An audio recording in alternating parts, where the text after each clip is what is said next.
Ушул тапта биздин көптөгөн кардарларыбыз баш оору менен көп кайрылышат да. Баш оору деген эмне? Баш оору деген негизи моюн омурткадагы кан тамырларыбыздын кысылып калуусунан жана башка көп кан жетпей калгандыктан адамдардын баш ооруй баштайт.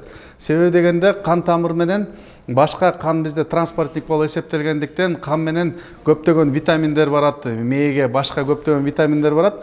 Ошондуктан бу моюндун булчуңдары кысылып калгандыктан могу кан тамырлар кысылат дагы, ошо баш кислородный голодание боло баштайт.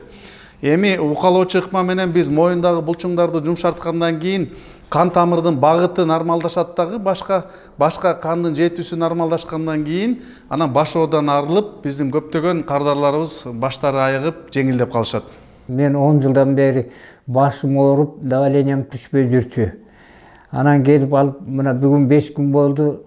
Ушул жерден келип массаж алып, дарыланып аткандан бери такыр жоголду, бир тоголук дары ичпей калдым ошол күндөн бери.